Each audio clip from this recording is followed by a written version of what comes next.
strategic move that Eddie is making for AJ? Why are you not thinking, let's get him set up for kind of animal? If that was years and years and years ago. Like, Clarissa is a way different fighter from when she was back in. Thanks to those joining me live and to those that will be joining me on our defenses that she's had to have recently. You know, she's pulled people. All right, what's going on, everybody? Welcome to another edition of the RoundTable about tribalism. I don't think tribalism is necessarily bad. I just don't think it has to be. I don't know what he think he sees or what he think he know. But he going to the hospital, bro. Like, bro, you not winning that fight. You guys mentioned, I think, D-Style, you mentioned him versus Regis Prograis. I'd love, that sounds like a... Old, I don't need you, you know, and PBC and others, in my opinion, it's like, oh, this is my guy. Like, there's a relationship. Flat out, it's tough, and we call box, and we go to the end of the round, and then... That would say, what do you mean by acting black? That's a fair question, but a participant of trash talk knows... And they're announcing a fight 3-4 months from now. And he ain't going to fight. I bet you anything. He's not going to fight somebody as good as John Ryder. What's going on, everybody? This is D-Style Boxing. Let's go ahead and get this show on the road. Thanks to those joining me live and those that have been joining me on archive. If you're listening on the archive, hit the like button right now. Let's go ahead and get this one started. All right. Last weekend, let's start with Mungia. We're going to play Matchmaker right now. Mungia, he went life and death. It was World War III in that squared circle against Devryanchenko. Right? They went back and forth. A fight of the year candidate. I think I saw some fight of the year, rounds of the year candidates in there as well. But it is my lead candidate for fight of the year thus far, me personally. If you were the matchmaker, and you were in charge of Mungia's career, what's the path going forward? What are we looking at? The next 2-3 fights for Jaime Mungia from Mexico. Talk to me, Mario. What would you do? Listen, I think that it's clear that it wasn't like a kind of performance that makes you feel like, you know what, let's throw him in there with Andre. Let's throw him in there with, you know, the monsters of the division, right? Like, it wasn't that. But what it was the opportunity to see what Mungia is capable of in the terms of giving Mexican and Mexican-American fight fans the kind of fights they long for. There's nothing wrong with playing to your demographic. There's nothing wrong with playing to your base, right? You see it done in politics all the time, and boxing really is politics in a lot of ways outside of the ring. So to accomplish the things like getting the fights, you have to look vulnerable, you have to seem beatable, and you have to give the type of performances that make it seem like, you know, the highlight reels that are going to draw people in. Where would I send him next? In all honesty, I think he should fight somebody that is at the top of the division. You know, I'm talking about, you know, Gennady Golovkin. I'm talking about a Janibek.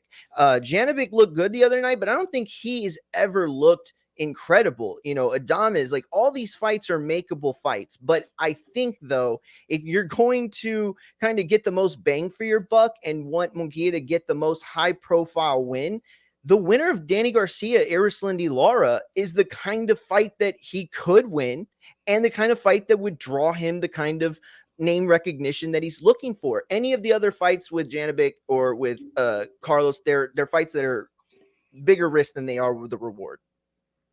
All right.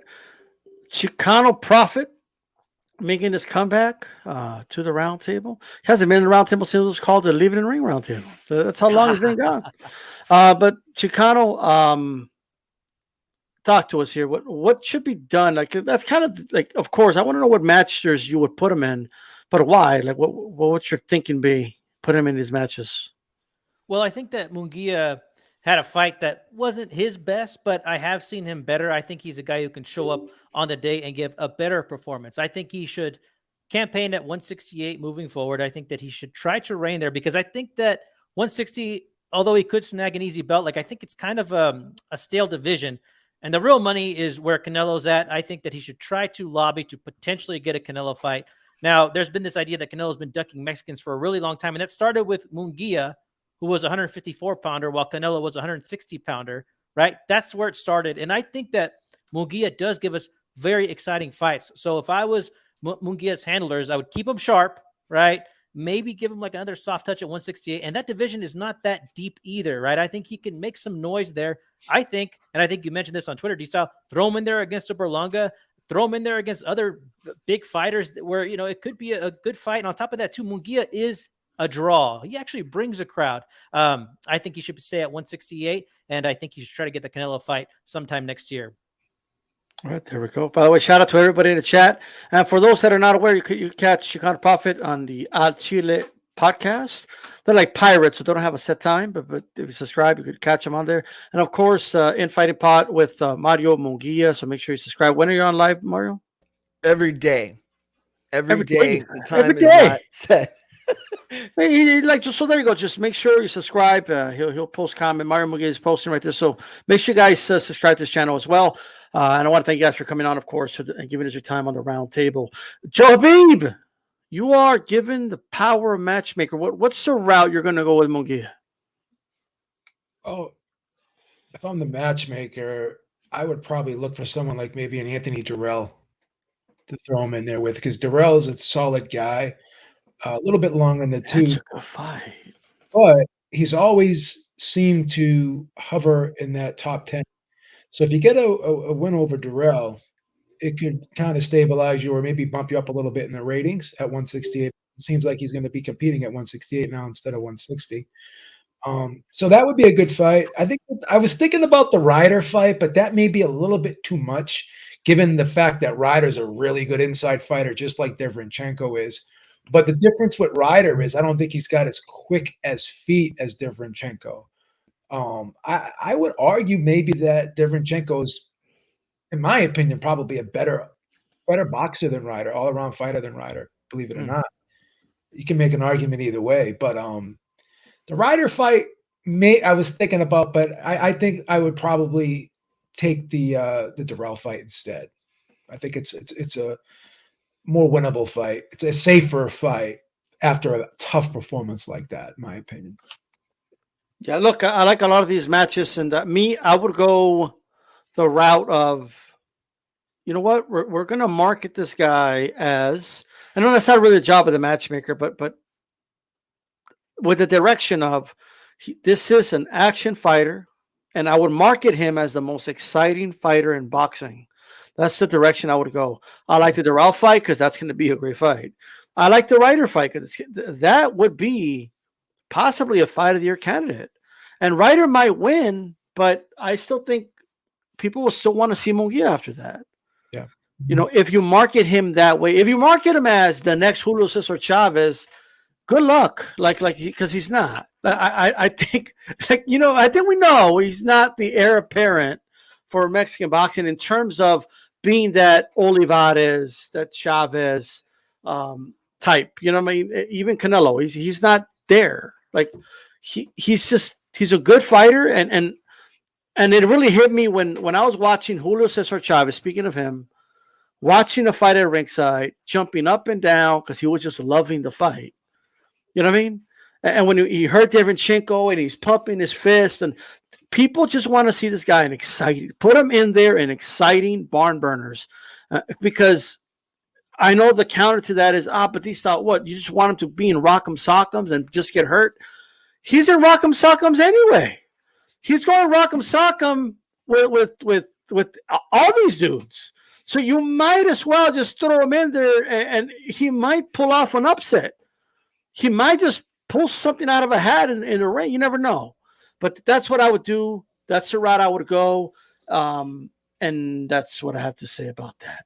Let's you got to give him credit for closing out those two last rounds strong like that. The guy's got a lot of stamina, and he still is a very, very good offensive fighter. He's a good combination puncher on the inside. He's got decent hand speed. He really turns those punches over, really rips those shots to the body. He can hurt you. He's, if he stands the test of time in a tough, grueling fight, he could wear somebody down. He could wear a guy like Golovkin down towards the end and grind him out towards the end. Possible. Yeah, like if you put him in there without these, like if you market him, hey, this is just an exciting fighter. He shows up and he brings it without the pressure of like being the next big Mexican dude. If you take that pressure off of him and he goes in there with nothing to lose, he might be more dangerous than these guys. Sure. Like, you know what I mean? So like, that's the route I would go. I like this fight, Mungia versus Berlanga. That's a good fight. That's a good fight. And it plays into exactly what you said about marketability. Who wins the Mungia knocks him out. I think Mungia beats him for sure. I think that what we thought he was capable of doing at a higher level, I don't think he is. I think he's more rock and sock'em than we ever thought. Now, I'm not comparing him to the likes of Mungia, but that's a fight that could really be filled with action. But at the end, I think both of them putting each other through the chopping block. I can't see Berlanga surviving the way Mungia can. Yeah, absolutely. And Mungia actually has somewhat of a decent resume. He's getting there, and well, Berlanga has no resume. I would envision Mungia being like a 3-1 favorite at least. Oh man, yeah, yeah. I think you could be right, and that's big time to say that. You know what I'm saying? Like, I'm not saying that from like an odd standpoint it seems wrong. It's just like Mungia, after everything we know, like who would he be a 3-1 favorite against? You know, in any of the fights that we mentioned. You know what I'm saying? So for it to be against Berlanga, that says something. Yeah, somebody's mentioned he's been champion. Yes, he beat Ali, Saddam Ali, after Ali beat Cotto, but he hasn't been a champion since. He hasn't been a champion at 160, and he's campaigning at 168 now. Like he just skipped the whole division without winning a belt. And go ahead, Mark. Yeah, and I think that also another thing that it kind of like weighs on people's minds, exactly what you just said, right? And couple that with the fact that we were at one point when people were first getting introduced to Mungia, his narrative was that he was trying to jump into a Triple G fight. He was trying to jump into a Triple G fight with like a week left before the fight as a last minute replacement. I think it was even less than that on HBO. Like it was a crazy thing he wanted to do. And we all expected that kind of aggression and fast tracking. And it seems like the brakes have just been hit so hard. A quick question for you guys. We'll start with you, Chicano Prophet. What do you see for Derevyanchenko at this point?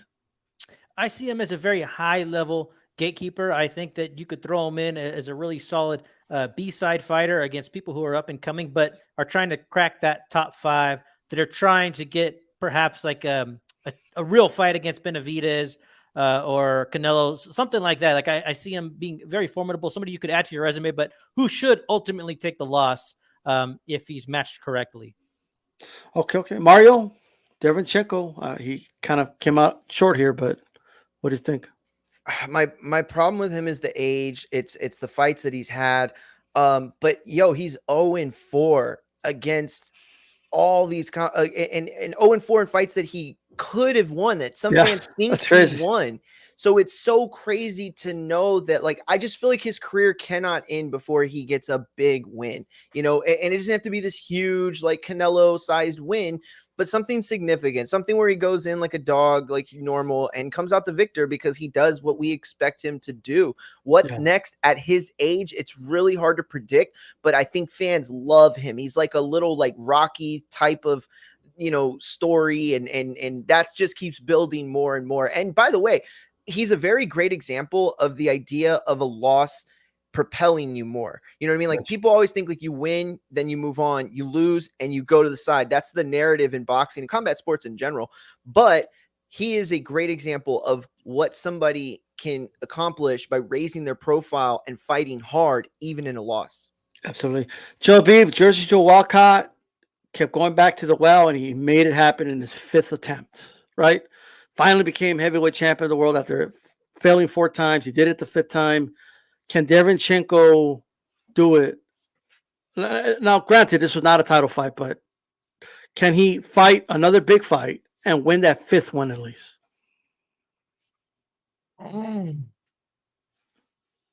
Improbable, but not impossible.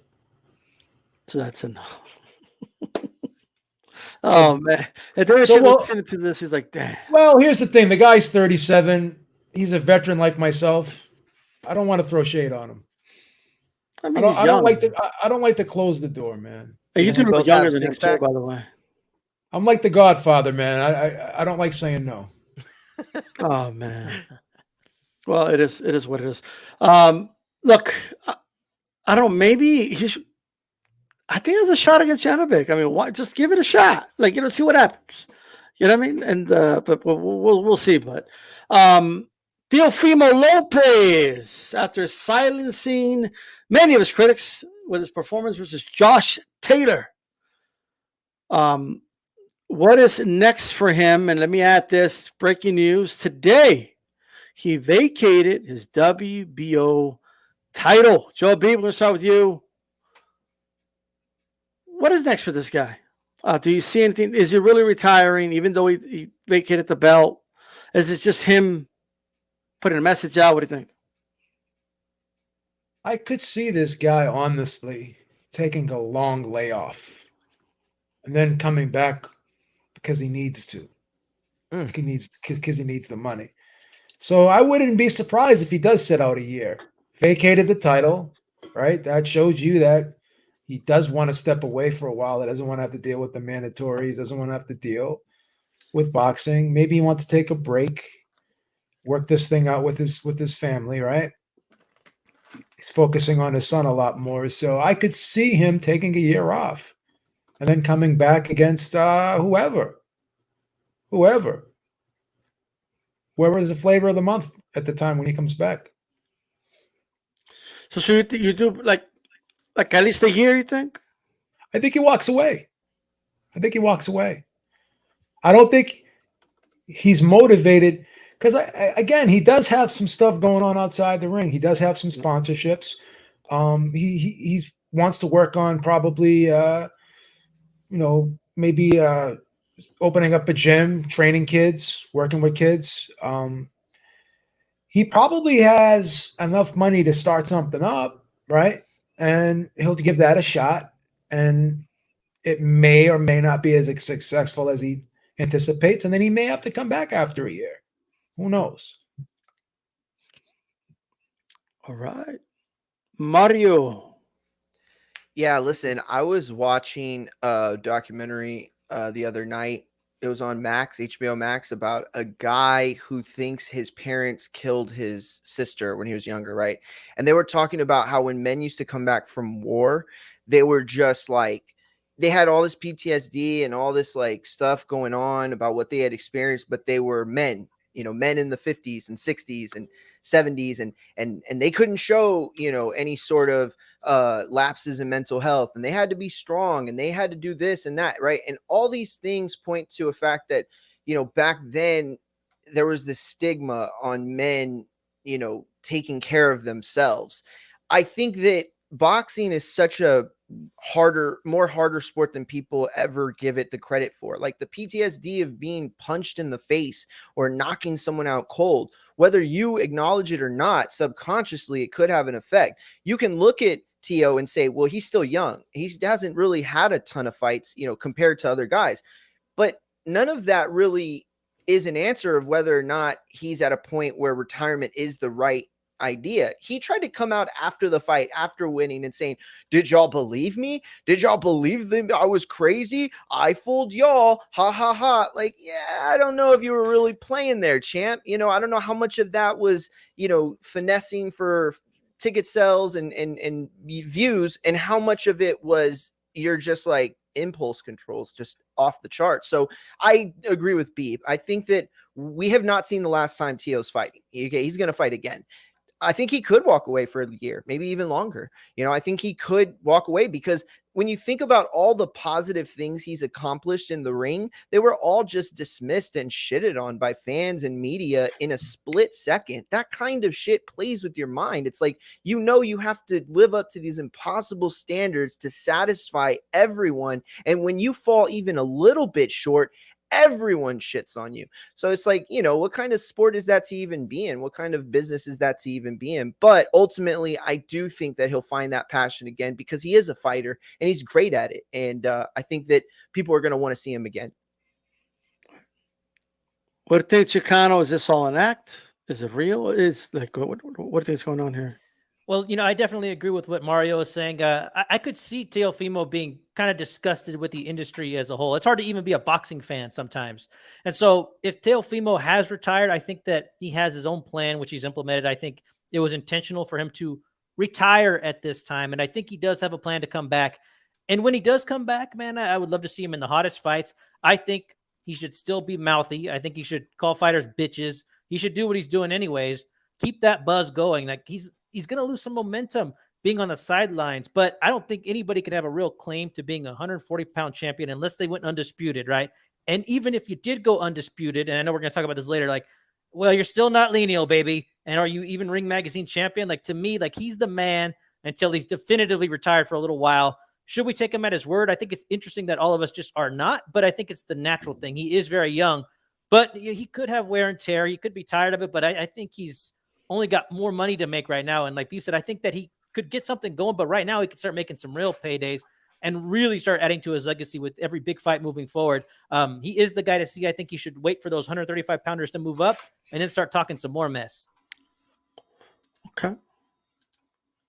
Teofimo Lopez will have another fight before the end of the year, I believe. I think he'll have another fight. Like I think in the fall. Maybe. I'm going to predict that he's going to have another fight before the end of the year. I just feel that way. And then dropping a belt, like who's the fighter that doesn't care about belts? Tank. What type of fighters does Tank David like to fight? Hispanic fighters. What promotions have Bob Arum said he'll be willing to work with? PBC, The Zone. We might see Teofimo Lopez versus Tank Davis. You don't think he'd want to just pick up a belt sooner, like faster, like in a different way, like easier?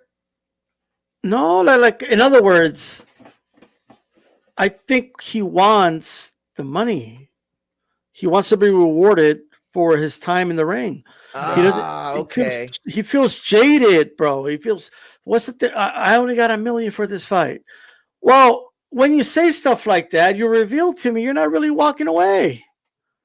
What else can Teofimo do that's going to make him more money than fighting somebody in the ring? Maybe one thing this dude could do. Well, is he going to go, model for Vogue or something? What's he going to do? Is he going to go to MMA? AEW. Is he going to go to wrestling?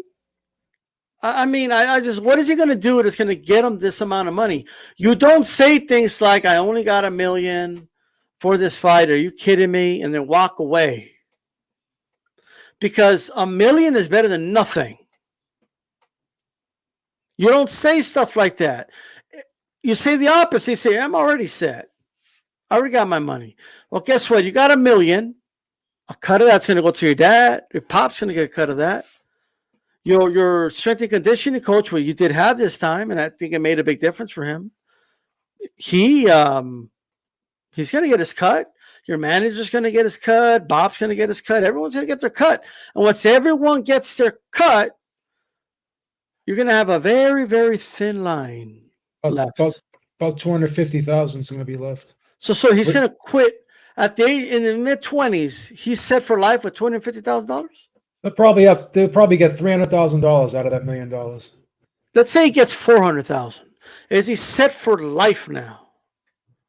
In his mid-20s with a child, by the way, which he's going to have to pay child support to. No way. No, he's not going to be set. His ego is bruised, and you can clearly see it. And I could argue he probably has a right to be upset about it. He's looking around and he's saying to himself, what have I done wrong? I fought Lomachenko when Lomachenko was the man. I fought Taylor when Taylor was the man. And I'm not making the money a lot of these motherfuckers are making. Not even close. Mm-hmm. So he wants a piece of that pie is what he wants. He's sending a message that I don't give a shit about this belt. Here, take it. I want a big fight. I think a Tank Davis fight is not that crazy. It's my opinion. Unless Tank doesn't want it. But I think he'll be back before the year ends. Maybe. It's possible. But let's bring Shotzi Perez in the building. How's it going, brother? Hey, what's going on, guys? Sorry I'm late. Just got out of work. And excuse if I'm mumbling, bro. I just got my wisdom teeth pulled, so I'm gonna have a little bit of discomfort. You're talking better than me. You're good, but let's check it out. All right. It was good, brother. And it's good you're coming in last minute. So you don't have to apologize. Look, check it out. Before we move on, Teofimo Lopez, do you believe he's retired after because he already vacated his WBO belt? And do you think he'll be? Will we see him back before the end of the year? This is for me, right? Yes. Yeah, he's absolutely not retired. I think that getting a good purse or bag probably will obviously entice him to come back. He's definitely not retired. He just won his second championships in another weight class, man. The guy's only like in his early 20s. He's definitely not done. So yeah, man, it's just I think it's just more for like attention or whatever. But no, he's definitely he'll come back. And I actually think, and I hope that he gets he fights the winner of, obviously it's Regis, it's a showcase fight, but I think fighting him, that's a great matchup. Absolutely.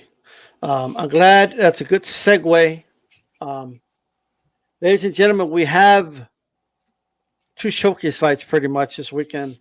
In Prograis' case, kind of not his fault. Like his opponent got injured. They couldn't really get somebody. That's the best they could get last minute. And the Tszyu, they kind of openly say it's a stay busy fight. But there's still like decent opponents here. I want to start with Regis Prograis. He has a showcase this weekend, of course, as we know. How do you feel so far about his decision to sign with Matchroom? I know it's very early. It's going to be his first fight, and unforeseen circumstances have led to the fight we have now. Do you think we will see the fights, some of them anyway, that we want to see for him? Let's start with you, babe. What it all boils down to is if the fighters want to fight him, regardless of where he's at, because we've seen fights get made from cross promotion. It's happened a lot, particularly in this 140-pound weight class. It's happened a lot. We've seen Jose Ramirez go over to the DAZN, right? We've seen fighters go over there. So I don't think it's an issue of where he signed or who he signed with. The question is the risk worth the reward that fighters are going to get fighting him, right? If Matias is over at PBC, and I've said this several times, those guys get paid well to not have to take the toughest challenges. So they're incentivized without having to take the toughest challenges.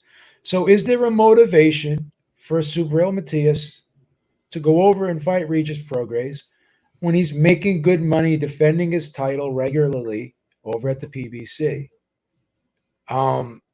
Jose Ramirez, he's not calling out Regis Prograis. He's calling out Teofimo Lopez. He's calling out, saying he can fight Josh Taylor. I want the winner of that fight. He's not mentioning Regis Prograis' name, right? So it all boils down to if the fighters want to fight him. So I don't think it makes a difference him being there or not, because it still took a long time for Spence Crawford to happen, even though Crawford was a free agent. It all boils down to the business. So I don't think it makes a difference. So just to follow up real quick, do you buy that if he would have signed with Top Rank, he would have been guaranteed the Barboza fight? No, I don't buy that. Absolutely not. I don't buy that. Okay. Because we had Keith Thurman never fought Spence, and they were both there. Yeah, same promotion, everything. Absolutely. Same promotion. Barboza himself hasn't gotten the fights he wants. Like, you know what I mean? Like, this is crazy. He wanted to fight Teo. He never got it. He wanted to fight, a lot of guys over there. He never got the fights. Never got the fights. All right. Chicano Prophet, how do you feel about Regis Prograis' decision to sign? That's the theme today, decisions. The decision to sign with Matchroom. And do you think he'll be all right? Do you think he'll be all right? Or was it a huge, catastrophe of a decision? I think it was a decent decision. I'm sure he made the best possible decision for himself with the information that he had. It is true that not everybody is ready to just jump in the ring with Regis Prograis. He's very skilled, and he's not that much of a draw, right? So if you're high risk, low reward, what are you going to do? I think he needs to stay busy. I think Eddie Hearn is a promoter who can keep him busy, who can give him decent paydays. Now, I think we have to entertain the idea that Prograis, moving forward, might be a fighter who doesn't get his just due. He's 34 years old. He needs to take his mandatories. If there's nobody else, just stay busy. It might be one of those like Andrade situations, and we might all be feeling sorry for him, right? And we might actually think he is the goods, which he is. But there's a real chance that he might not get those great big fights again, like fighting Taylor for a unification. I mean, that might have been his highlight, possibly. We'll see moving forward, but he needs to stay busy. So I do like the move. There we go. Chelsea Pearls, what do you like? What do you think about his decision to go to Matchroom so far? Well, yeah, just what Chicano said, just to piggyback on that. Yeah, Regis, I wouldn't say that his career was like mismanaged. I just don't think that he's gotten the opportunities to really shine and be the fighter that we all feel that he is. Who's a great fighter, entertaining. He's only had that one loss against Josh Taylor. And I think, regardless of what they say, I really think that the signing with Eddie Hearn for him, as far as like financially and, for his livelihood, it's a good signing. And Beeb's right, I'm not sure if those fighters want to fight him, but I think that Eddie Hearn could give him some good fights, some decent paydays, maybe even take him across the pond, and like get some good UK fights out there. And give him some world exposure, you know what I'm saying? So he could possibly become that A side, and that where the market becomes bigger for him, and these fighters might want to fight him. So as far as a decision, I think that it's a good decision for now. I think it's a 3-fight deal, I believe it is. So he'll get past this showcase fight, which he deserves a hometown fight. And yeah, man, hopefully Eddie Hearn can give him those big fights. I think for me, in my opinion, I think it's a good signing for now, and then we'll see how everything plays out. There you go. Mario. So far, so good. Terrible decision in hindsight. Like what? Too early to tell. Like how are you feeling about this decision to sign with Eddie? So it's definitely too early to tell, right? That's 100. I mean, you can't really give an opinion until like we see the fruit of the work, right? But I will say early feeling is that it was a great decision or a good decision. I think when you're the caliber of fighter of a Regis and somebody who the fans seem to gravitate towards, it really didn't matter where you fought, in the sense that you were going to get your nut off, right? You were going to get the money you were always going to get. It's the fights. It's the fights that we want. Those are the fights, like what were the best fights that we can get out of this scenario. And the fact that Devin Haney has repeatedly, his team, come out and people close to that camp has said that there is not necessarily a loyalty, but an appreciation for what Eddie did for him, in the sense of, not hamstringing him along with, contract renegotiations and things of that nature, got him the fights that he could get him. And then he stood back and let him go and watched him go to Top Rank and accomplish what he accomplished. And the fact that Devin Haney knows he can go over to, Matchroom and make a contract with Eddie and make a deal with him and it not be this long-term thing, and he gets to continue to do what he wants, that tells me that Devin is going to be a viable option for Regis. The fact that they've already both come out, Devin and Devin and the Regis camps, and said that there had been talks and phone calls and phone calls with Eddie. All that points to me that Eddie had a plan. He didn't go to Regis and said, "Hey, why don't you sign this contract and, gamble with me?"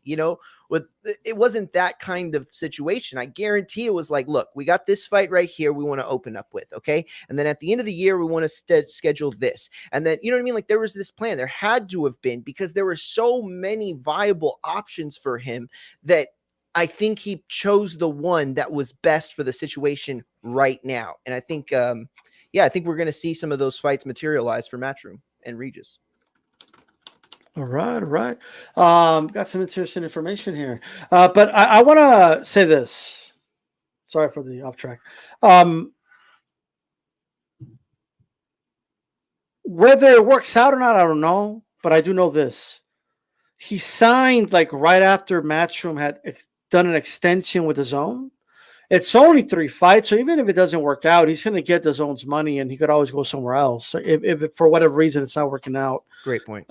So it's not that long, and the first fight was like right away. So in all reality, he could be done with his contract in under a year. Like, you know what I mean? Like, so I don't see the issue at all. He already has a belt, so he doesn't need to chase somebody with a belt. Roads will lead to him if somebody wants to become undisputed in the division, right? Gather all the belts or whatever. I know we're going to talk about that later. If somebody wants to, become a mandatory, whatever it is, he's going to have a promoter that has bidding power, like Matchroom, right? Top rank Matchroom. You want to be with one of those two promoters if you want a shot to win these big purse bids and stuff like that. And they have money to offer opponents, right? The zone has been criticized for overpaying fighters before. Well, if they overpay an opponent for Regis, then for him, at least he gets to fight, right? So exactly. I just think, I believe he will get some fights. And Eddie has also shown he doesn't care if, like, he'll let you go work somewhere else if it makes better sense for you, right? To keep that good relationship, right? That's how he got Canelo back for a couple more fights. I think Canelo respects the fact that he told him, you know what, go get your fight with Plan. And if you want to do business after you're done, and guess what Canelo did? He came back, right? If he acted like a jealous girlfriend the way De La Hoya did, I don't think Canelo would ever go back. Like, you know what I mean? Like, so I'm just saying. Also, one thing about Regis, and so somebody pointed out, he had freedom to do what he wants. So I like it when fighters do good things for people that they don't need to do good things for, but they do them because they want to help somebody out, right? Because they feel it's the right thing to do, whatever it is. He has a say on who's on his undercards, okay? And he used that, he wielded that power, right, to help an Olympian, that is, and Ginny Fuchs, all right, who can't get a fight, couldn't get a fight, was getting promoters, giving her dates with no opponent. She had to find her own opponent. And guess what? Regis stepped up and he told Eddie, I want her on my undercard, get her an opponent, put her on there. Okay. And anyone who does that for fighters when they don't need to, Regis doesn't need to do that, right? But he did do it, right? And those are things that a lot of fans don't notice, right? And you know what? He didn't even say he did that. Jeannie came out and said he did that for her. You know what I mean? It's amazing. He's not even out there saying, "Oh, you know what I did? Look at what I did!" Like all Jake Paul style. Look at what I did. I did this, and like all this other dumb shit. You know what I mean? True. So I just want to put that out there. You know, I'm just saying. Another fighter that does that is Canelo too. He put some fighters that he's promoting under his undercards. Makes sense, right? Here's the difference. Regis is not promoting her. He's just doing this as a favor, pretty much. All right. With that said, there's another showcase fight. Okay. Ocampo, the Mexican Aztec warrior, is going to go to Australia to challenge Tszyu. All right. It's a stay busy fight. Two-part question for all of you. Let's start with you, Chauncey. Is it smart, in your opinion, for Tszyu to keep going back out there, fighting fights that he doesn't really need to fight? Right? There's pros and con arguments presented on both sides. That's number one. And should he be doing it, right? And the other one is, what's your optimism level that we're going to get that Jermell fight this year? Yeah, well, first off, I think that he absolutely should be taking these fights. You know, he's staying in the loop. He's staying in our eyes, and in the boxing fans' eyes. He's building his fan base, obviously in Australia, obviously here.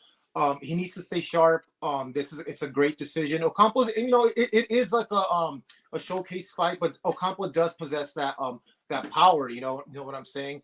That can hurt someone. So Tszyu, like, he's doing the right thing. I commend him for that. He's behaving like a fighter.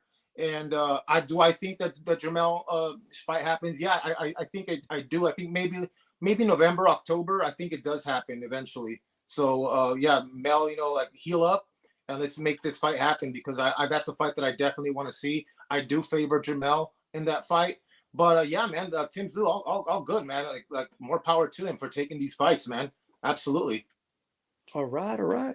By the way, if you go to BoxRec, there's an L on Tszyu. That dog got the best of him. I'm just saying. Okay? The dog had a dog in it. You know what I mean? Like, Tszyu tapped out quick. He said, like, don't end my career. Hey, Chicano Prophet. What do you feel about him staying busy?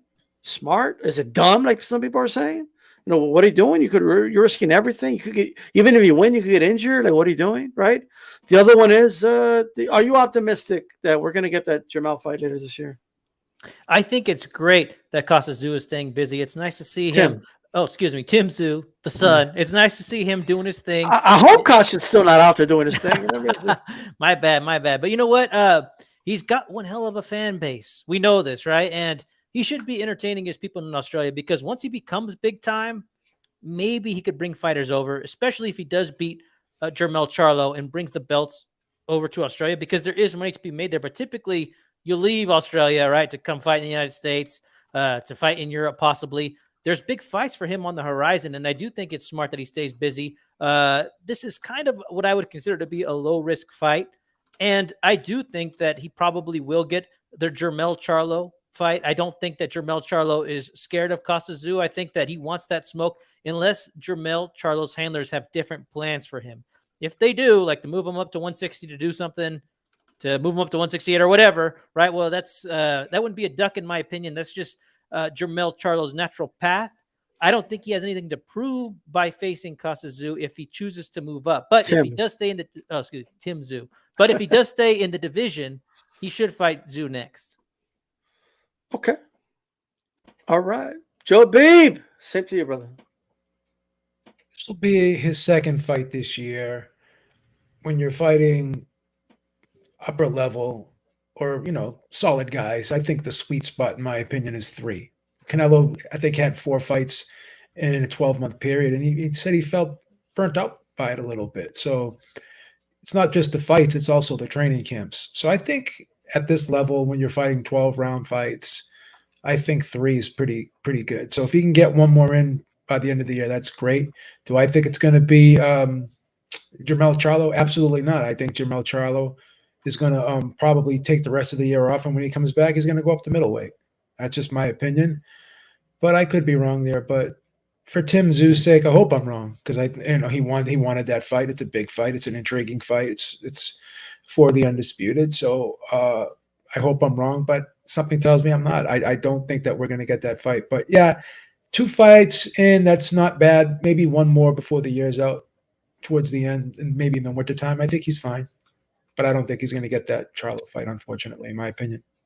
Man, I have a poll up, guys. So check that out. I'm gonna ask that question to the panel next. But Mario, what's up, brother? Yeah, listen, I think that it's not stupid. It's not stupid for a bunch of reasons. Listen to me right now. Everybody is talking about, and I know we're going to get to the fact that Charlo and Canelo might be a thing. Everybody's talking about how Charlo is X amount of days from fighting and not defending his belt. D-Style famously did an episode on the day that his anniversary came up. We are actually 4 days away from his 2-year anniversary coming up. Jeez. And the fact that he has not gone through the motions, the fact that he's not gone through all of the things, like you could say like, oh, he's, 32 and he's the fighter he's going to be. And it's all about getting back to the gym. It's riding a bike, blah, blah, blah. But fighting at that level, you have to find it. You have to get up for it. You have to find that dog, that animal, right? But when you are fighting constantly, you don't have to search for it as much. You don't have to go out there and look for that thing to dig deep to get ready for this Mel fight or whatever big fight you're getting ready for.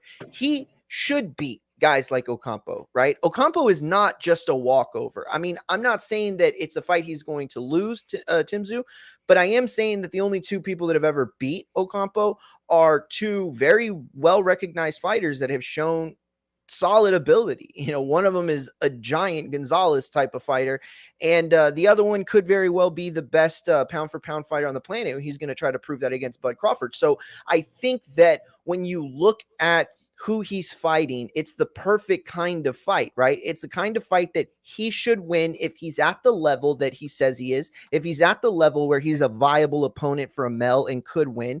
And at the same time, he's getting tested against the guy who's fought the best, against the guy who's been in the ring with the guys that Tim Tszyu wants to be in the ring with. You know what I mean? So iron sharpens iron, or steel sharpens steel, whatever the saying is. And that's what Tim Tszyu is doing. Instead of having one big fight every year, one big fight every 16 months, the guy is staying busy with comparable opposition and getting himself to the point where he doesn't have to get ready because he stays ready. All right. Okay. Look,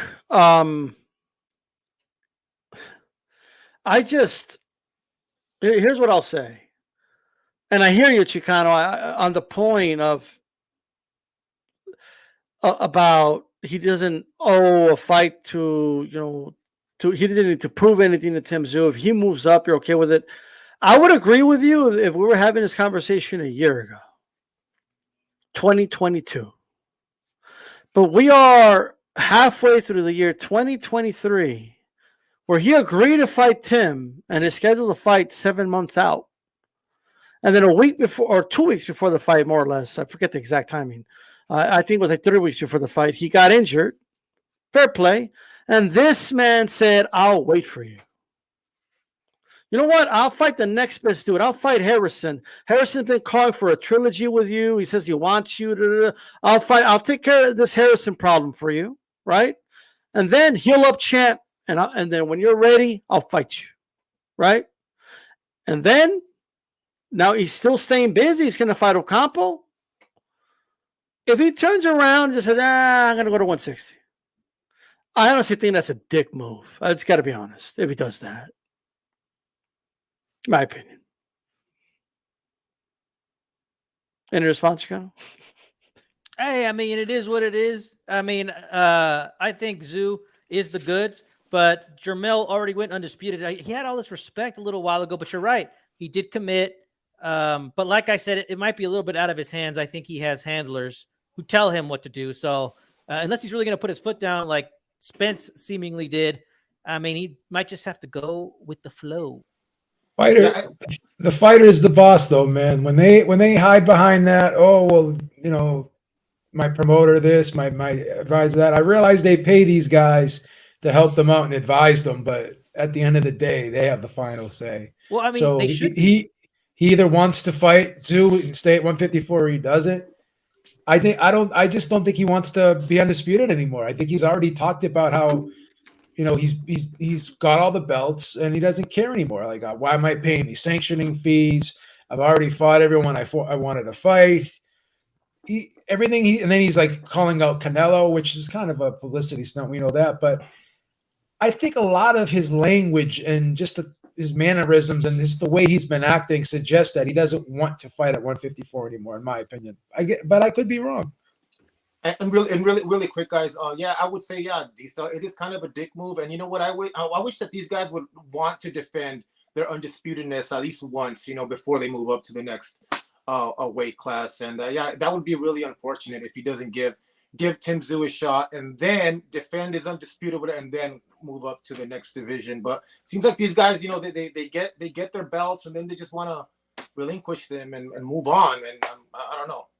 Look, listen, guys. Sanctioning fees. Listen, guys, and you're absolutely right. The sanctioning fees are ridiculous.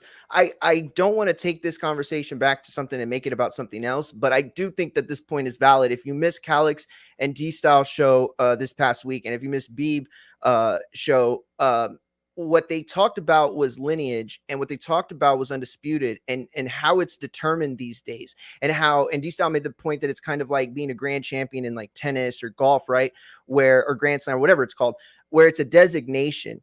And so if we look at that, right, it kind of puts a better picture into grasp where you see someone like Mel or whoever's undisputed. And there's always going to be somebody that you say, oh, he should have fought that. I mean, everybody said that about Danny Garcia and Victor Postal. You know what I'm saying? Like, people literally said that Danny Garcia ran from the division to defend his undisputed 140 belts because he didn't want to fight Victor Postal. And I'm not shitting on Postal. He is a tough fighter. That would have been a tough fight. But come on, Danny Garcia had so many big things ahead of him at welterweight. And yeah, exactly. It's always a narrative. Ward is running from a young Bivol. Exactly. And so, what Beeb said, I think is true. Like, I just don't think that undisputed means as much to him. I think he accomplished it and was like, wait, this isn't really what I thought it was. Like, I thought this was like, okay, I'm it. I mean, there's some people that don't even put Mel in their pound for pound list still. Like, it's crazy. But ultimately, whether he wants to or not, it would be a great fight. But there's still other great fights that Mel could fight that would make it that he's not ducking Tszyu if he's fighting someone even tougher at middleweight or just as tough.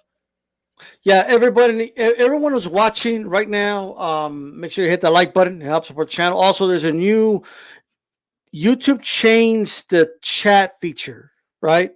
So the way you get the chat now, you go to where you would regularly go for the regular comments. So if you're listening, that's how you get the active chat, right? I just want to put that out there on your mobile phone. That's smart that you said that, because the other day I was like, what the hell? Yeah, I just want to make sure everybody knows that, right? Because and then for some reason they still have the old chat when they're watching. You should just left it there. Like I don't know. Anyway, I have a poll up. If you guys could vote on it, Fast and Furious poll: who ends their opponent faster on their 2 showcase fights? Tszyu against Ocampo, Prograis, Zorrilla. Right now, Prograis is winning the poll, 68%.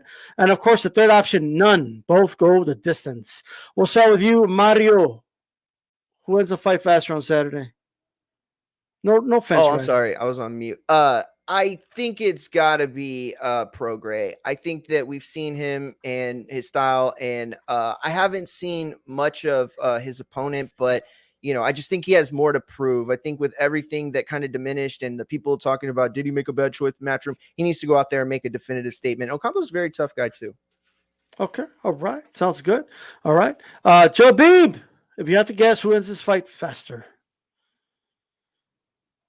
Prograis. Prograis. Okay. All right. Interesting. Chicano Prophet. I've got Prograis too. Okay. Chelsea Pearls was getting the fight faster on Saturday, brother. I was gonna say Tszyu, but no, I think that Regis Prograis for sure. You know what they're saying Calix's man, Regis man. Yeah, he ends it faster for sure. Y'all saying this because y'all don't like Puerto Ricans, okay? Oh, wow. And you're pro-Mexican, right? Whoa. That's why you're saying what you're saying. Not explain.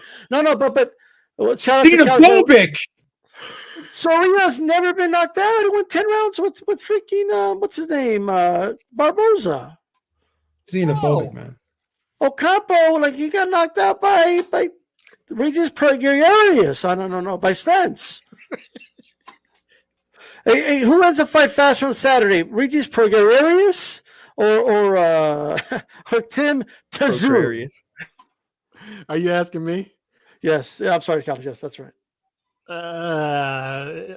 I'll take a waiver out on Regis. Regis seems a bit perturbed right now, and I think he wants to get this over. And as I saw, I talked to people last night at the event. He's not taking the fight. He's not taking the fight lightly, and he looks sharp. So I think he'll deal with it pretty quick. I think Tszyu has a little more unpacking to do with Ocampo than Prograis does stylistically with Zorrilla. So you were there at the public workout. You posted something. You guys can go check it out, Cali's channel. Just give us a quick kind of rundown. Like how's that? How does Regis looking? All the good stuff. It was a great event. I mean, I went and met up with some people from the old gym, some guys I know that are on the undercard. Look out for Jeremy Hill. He's on the undercard. Fighting Mark Davis. Good guy. My old trainer actually trains him, and good dude from the 9th Ward. And I wish him well. He lost to Muratalla a couple fights ago, but he's won 2 straight. This is his 3rd fight this year, so he looks sharp. I tell you who looked sharp was Jenny Fuchs, who we interviewed last month. She looks really sharp, and I can see in person why she's being ducked heavily and having problems getting fights, and they're trying to age her out. I could see it in person because she's impressive in person. And Regis looked like Regis. He looked sharp. He looked ready to go. I couldn't really tell it was Zorrilla because they were in and out. He went in, did like 90 seconds of shadow boxing, and he left. He bounced. So that was pretty much it. It was a good event, and should be a fun night on Saturday night. 100%. All right, guys. This word has been said a lot of times, so we're going to talk about it. What is undisputed? I know people are listening right now like, oh, I know what it is. I'll tell you what it is. Like people are convinced. I don't know, but I want to talk about it because for some it's clear. The undisputed champion is the one that wins and holds all 4 sanctioning body belts all at the same time. For others, it's a clear, quote-unquote, man of the division, right? Joe Beeb, we'll start with you, brother. What does undisputed mean? I'm going to take it way back to the Ali days. When Ali beat Sonny Liston, he won the WBA and the WBC title. And then he had a rematch with them. But the WBA stripped Muhammad Ali. Why? Because at that time they had a rule. You can't have rematch clauses in a contract. The reason why they put that rule in place in 1963, see, I'm showing how fucking old I am. The reason why they put that rule in, because they were mad. They were mad that Floyd Patterson had a rematch clause with Sonny Liston. And in that rematch, see, people talk about this now, but this happened way back then. In the rematch, Floyd Patterson got more money than Sonny Liston. He had the better deal. So the WBA saw that, and they said, any fighter that has a rematch clause, we will strip them. So when Muhammad Ali fought Sonny Liston in the rematch, he beat Sonny Liston. However he beat him, however you want to chalk that up. And at the end of that fight, guess what? Everyone said Muhammad Ali is the heavyweight champion. Well, Muhammad Ali got stripped of his title. Joe Frazier won the vacant title. He was considered a titleist, but he was never considered the champion. Never got that respect of being champion until he beat Muhammad Ali. Right? We can go down the list of situations like this. Lennox Lewis, undisputed, got stripped by the WBA. Why?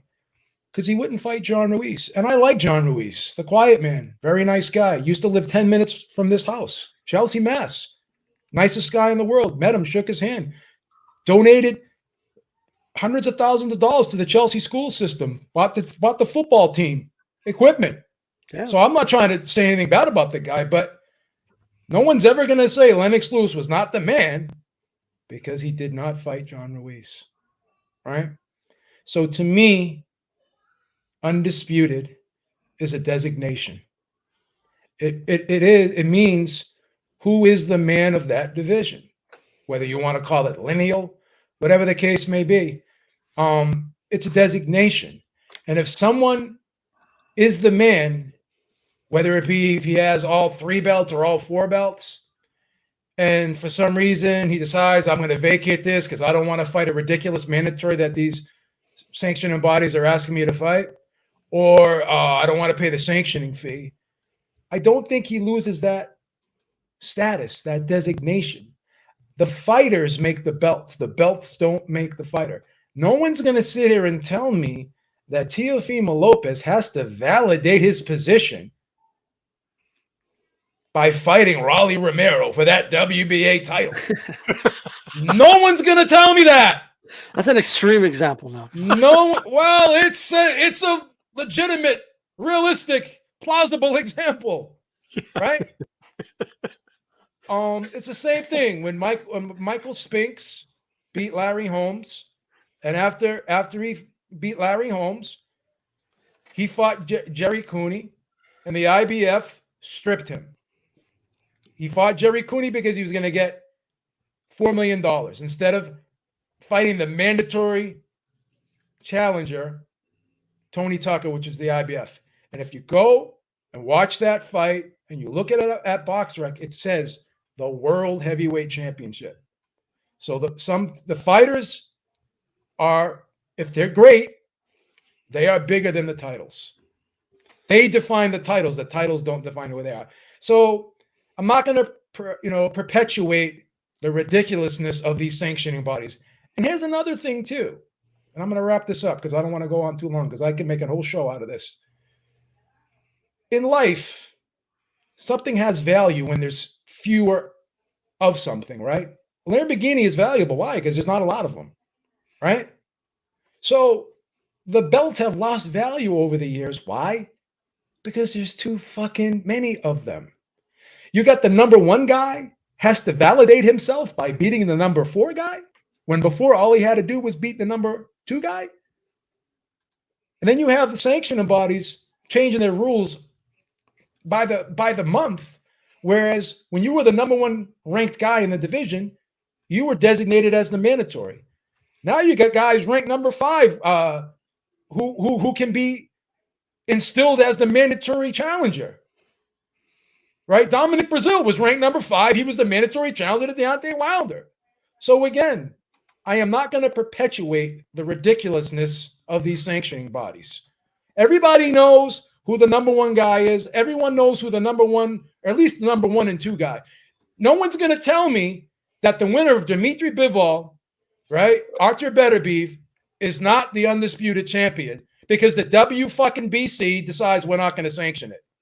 No. Sorry. I'm sorry. So in my opinion, I think undisputed is a designation. If you have all 4 belts, you are an undisputed titleist. Champion means you are the best at what you do in a specific competition. Titleist means you hold a title. Just like I'm holding this. You are the undisputed Pepsi champ. So... And I can go, I can go and get my Hoop It Up championship title that I have. But I was in the intermediate class, right?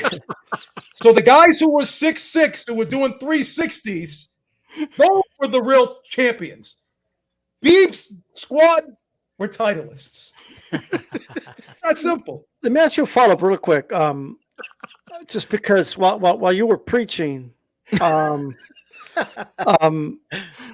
boxing historian said a comment that I found interesting. He said, it's like the undisputed nowadays is just gimmicky. Do you agree with that? 100%. That's what. Why do you think fighters don't care about it anymore? Why do you think once they attain it, they don't defend it? They vacate all their belts. Why do you think Errol Spence is saying, where did the sanctioning fee money go? Right? So you mean to tell me if all the sanctioning bodies, like they did against Hagler versus Leonard, they all stripped Hagler except the WBC. Did anyone say, "Oh, this isn't the Hagler wasn't the real middleweight champion"? No one gave a fuck. So if all the sanctioning bodies strip Spence and Crawford, and these 2 guys still fight, the winner of this fight is not the undisputed champion in your opinion, or in people's opinion. That's not the man. So undisputed is a designation. It means you are the undisputed number 1 champion of this division. Having the 4 belts means you are an undisputed titleist. You are a holder of 4 belts. You have to put it in context. How did you get those 4 belts? A la Raleigh Romero? A la Charles Martin? A la, I'm sorry, Johnny, a la Johnny Ruiz? Come on, you are a titleist. You are a titleist. You are not a champion. He donated so much money. You are not a champion. You are a titleist. That simple. Chauncey Pearls. What more can I say? You know, what is undisputed to you? Maybe you feel different. The guy that whoops everybody's ass, pretty much, man. If you beat a champion and you beat all the champions, the real champions, then that's what it is. You're number 1. You're the champ. You know what I'm saying? There, you can't dispute that. I will say this is that undisputed is going to be July 29th when Errol Spence beats Terrence Crawford, strips that belt from him. That's undisputed because Errol Spence did beat all the men at 147, making him the best welterweight, and it's going to happen. That's everybody. The dude that beats, you know, the dude. That's who undisputed is. So let me ask you this question, Chauncey, to put like similar to the hypothetical that B put out, like the example. If tomorrow, like, you know, Spence came out and said, well, "What are they doing with these sanctioning fees? I need to know." Like, bro, you've been champion for like 6 years. You barely asked me this question, but anyway, let's say one of the sanctioning bodies got mad that he asked that, right? Let's say the WBO's, or not WBO, I'm sorry, that's Crawford. Let's say the WBA is like, you know, we don't like that. We don't like your tone. We're going to strip you. Give us that belt. Now you don't get to fight for undisputed. How about that? No, It'd still be undisputed, even if the WBC takes that belt. Yeah. I mean, yeah, absolutely. Come on. Yes. Why wouldn't that? What? I just doesn't make sense to me why they would even do that. First of all, but yeah, I would still see them as undisputed champion for sure. Okay. All right. Calix? You know what I'm holding in my hand currently is on Google a definition of undisputed, which is undisputed is a definition. It has a meaning. It means not disputed or doubted. You know what I saw when I was visiting Regis Prograis camp last night? Just a couple feet from me, Beeb. I saw them pull out this WBC bag, beautiful bag, unwrap it, and this belt came out. Nice trophy. And from what I'm hearing, this belt doesn't exist. It doesn't exist. It's not a real thing. Because when that belt was pulled out, you know what I saw? I saw there's doubt there. There's doubt that Teofimo is the undisputed champion. There is doubt there. That leaves idol worshippers. By idol worshippers. Listen, as idol worshippers. The boxing world came together. I didn't do this. I didn't do it. It's not me. I'm just trying to follow the rules here. Came together and said, these are the 4 belts we're going to designate as the real belts. And these are the 4 belts that are championship belts, not titles, not Regis. The other ones are the Regis, the silver belts, the Juneteenth belts, or whatever they are, the platinum belts, the real belts, WBA, WBO, WBC, IBF. The boxing world came together, once again, not me, and said, these are the belts that matter. And the guy who holds these 4 belts simultaneously, we shall designate as undisputed. Why? Because there is no other champion to point to. Now, you may come up with extreme examples to where the fighter with the 4 belts doesn't hold the lineal, as D-Style did the other day. Exceptions to the rule. I understand. But we've come together and said, if someone holds these 4 belts, they are undisputed, and they must hold all 4 belts simultaneously to be undisputed. I'm not here to defend the sanctioning bodies. Lord knows. I'm not. I hate what they do. You know, I hate it. I hate that it's unsustainable to defend undisputed. And I would argue that's why fighters aren't doing it. It's not because they don't value it. It's just, it's unsustainable. Why? Because you're attaching so much sanctioning fees. I feel like when you get all 4 belts, that those percentages should come down to where they can sustainably defend all 4 belts simultaneously. And they deserve a grace period if something happens. But I'm not the one who did all this, Beeb. I'm not. I'm just trying to follow the rules. But you realize there is a strong contingent that goes against that. Where? A lot of people don't believe that the belts have all that value if the best fighters don't hold them. Okay. The belts, the fighter is always better. Again, when Tyson had the 3 belts, he wasn't called the undisputed champion until he fought Spinks. It was called once and for all. A lot of people, a lot of writers, a lot of Marvin Hagler, he was still the man when he got, like, again, there's many examples. Jermaine Taylor, when he got stripped, he was still considered undisputed by a lot of people. So not everyone agrees with that. Just because the sanctioning by who made the rule? Where's the rule written? But that's the problem. That's not even a rule. That's a perception. But without the belts, it's all objectivity. You see, yes, every single one of those points you made. I'm sorry. This is your turn, by the way. Go ahead. Well, listen, all I wanted to make the point is this. Look, it's the objectivity of what you're saying, because yes, we're all here. We're all, this community is knowledgeable. We all have a fair sense of history. So we all understand the things that are being said. And so when you can present these very specific examples and show the holes in the value system, but I could turn around to do the same thing with our democratic society that we have in America. You know, it's just the best thing that works, because without having undisputed defined by the 4 belts, which It wasn't before. It used to be 3. Then it used to be 2. And by the way, there was a time when there was only 1. And guess what? But it's the other 3 belts that recognize the WBO. So to not give them the validation is to invalidate or unvalidate, whatever that word is, the rest of them. Because if we're not talking about 4 titles that are won to claim undisputed, then we're all talking about objectivity. Because the same people that turn around and say that Devin Haney is the man, you know, there are other people that say Tank's the man. So without that distinguishing they fight and they decide factor, They fight and they decide and when it. does that happen, But B? then When it's does going to that move ever again, happen? B. Like that It's going to doesn't move happen. again. It's the gonna same move again. situation over and over. It's the, But this is one easy counter. Then it keeps moving, and it keeps evolving, and people keep passing the torch to each other, and That's what's the lineage goes on. But that's my point, Beeb. There's lineal, and then there's undisputed. Exactly. There's lineal, But what's and then the there's difference? undisputed. Like the guy who beats the guy. If you're who beats the guy undisputed, is but you're lineal. not. But think about what you just said. If you're an undisputed titleist, but you're not lineal, the people who value the lineal will dispute your undisputed titleist. Okay, so give me examples. Give me examples of that happening. We got to go back almost 40 years. Mike Tyson. Yeah, you got to go back almost 4 decades to get And that look at the extreme opposite example. of Floyd Mayweather. See, Beep, I think what you're doing is you're So is- ignoring the fact that there so is was another Floyd belt Mayweather in not- boxing. Was There's Floyd another belt Mayweather in not the boxing. guy? But that's what I'm trying to say.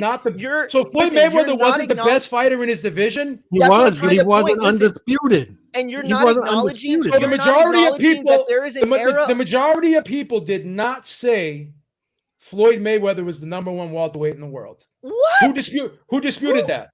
Who disputed Listen, that? when he retired, it went to Pacquiao, but then when he came back, Who it disputed was that? disputed. It was disputed. You're absolutely right. But that's the point. Who There is who a disputed? level- Who listen, there is a disputed level that Floyd in Mayweather was the boxing best fighter in the world? Okay, I'll answer it by disputed saying that? this. There is a level of boxing that exists beyond the belts. We all know that. We pretend it doesn't. We pretend that there isn't, but there is. And it belongs to the Floyd Mayweathers of the world, the Canelos of the world, the Julio Cesar Chavezes of the world, the people that have circumvented boxing and circumvented the titles to the point where these sanctioning bodies bend over backwards and everybody knows that they're bullshit. But at the end of the day, they exist for a very clear reason. So when you talk about lineal belts, when you talk about who's the man that beat the man, call it the Ric Flair belt. I don't give a shit.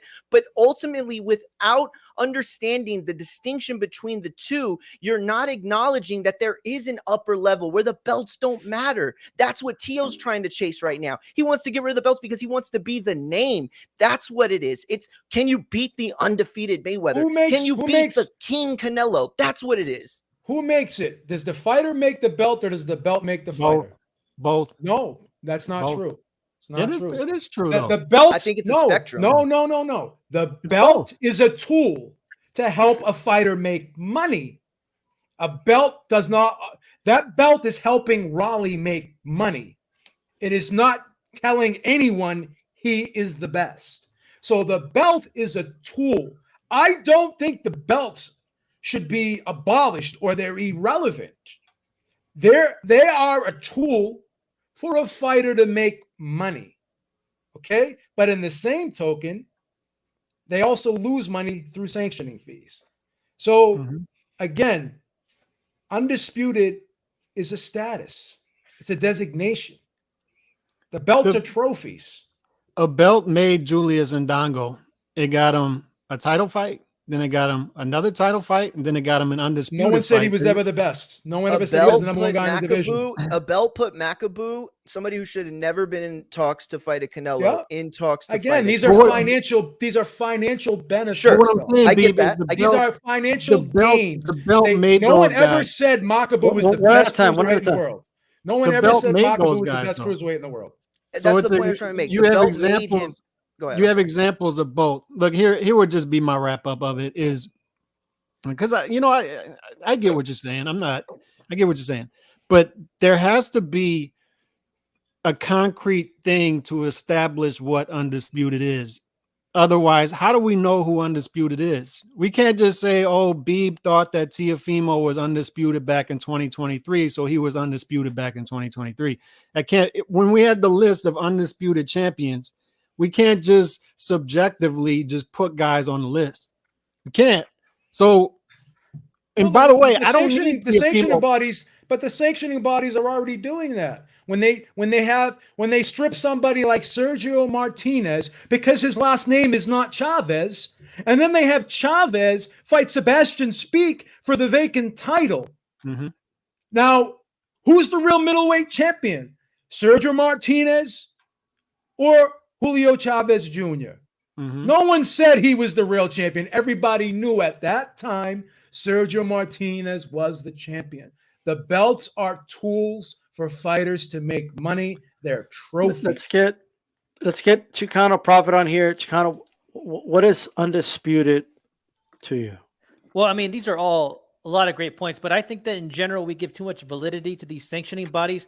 And with the way we treat undisputed now, I think the way we call a fighter undisputed, it's almost like the way we call world champions these days. How many sanctioning bodies have world champion in them or international champion?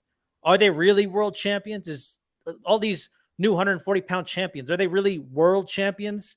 So I feel like undisputed has kind of lost its meaning. I do feel bad for Teofimo Lopez. Now, when he fought presumably for undisputed against Lomachenko, right? He got elevated by the WBC. And at the time, that's the fight we all really wanted, right? I mean, Haney was around, but it wasn't like Haney is now, right? I mean, Haney was kind of around, but we all wanted Loma versus Teo. And then I remember at the time, it was 50-50 whether he really was undisputed or not. And then the tide just kind of went the other way and said, hey, well, there's a dispute, so you can't be undisputed, right?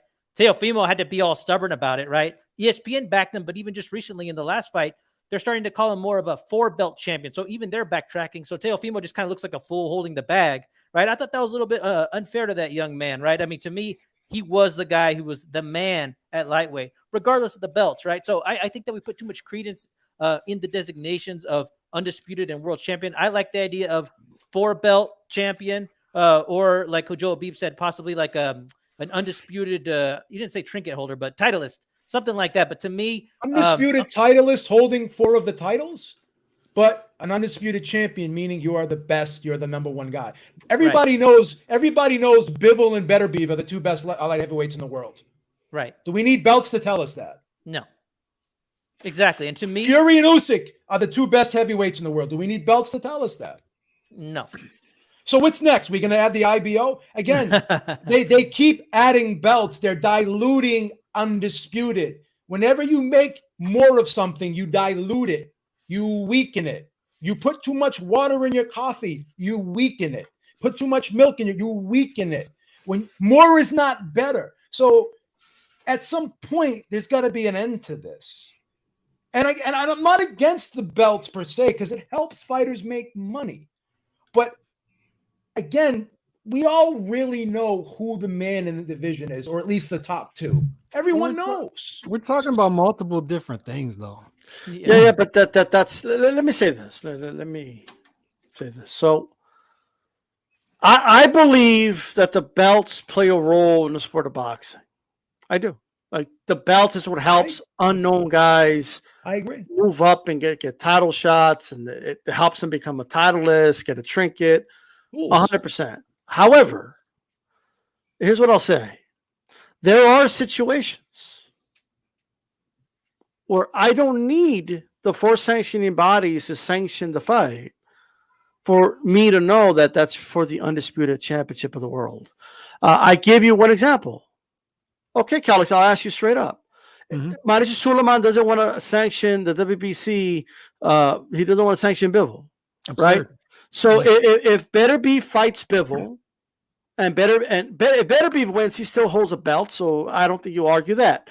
But if Bivol beats Beterbiev, or Beterbiev, I'm sorry, if he wins that fight, you won't call him the undisputed champion just because Suleiman has some vendetta against or has a vested interest in the whole Ukraine Russia thing. He wants to play politics, and he's making a decision to not sanction that belt. We can't, because he doesn't. As much as we disagree with that, here's what we need to do in that situation. We need to say to WBC, get the hell out of here. That's what we need to say. Okay, if this is what you're going to do, let's to hold say, up the you say designation- that, Calix, you say get the hell out of here by saying we're going to call this man undisputed, even if you don't sanction him. That's how you tell him to get the fuck out of here. That's fair.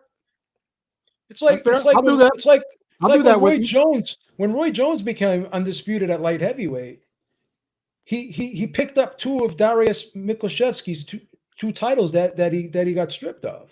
Mhm. So there are times, Calix, when people get the 4 belts, but people will look at it, and there were boxing writers that said, why can't we call Mikushevsky? And by the way, WBC should have been put out of business back then, and they almost were. So I understand what you're saying, because you want some type of I want something concrete. you want a to system. define You it. want a system in place. Yes. But there's gray area to that system, meaning people get stripped. People become undisputed. There was a female undisputed title fight where 3 of the titles were vacant. So you mean to tell me there's no dispute about that? Mm-hmm. There's a way of people, again, D-Style says this all the time, and we're going to quote a friend of ours, Gabe Montoya. Don't just look at the numbers, look behind the numbers. Look how we got here. That means something. That means something. You know? We need more simplicity in a complex sport. And I would argue we can only get there through concrete definitions to terms that need to be abided by.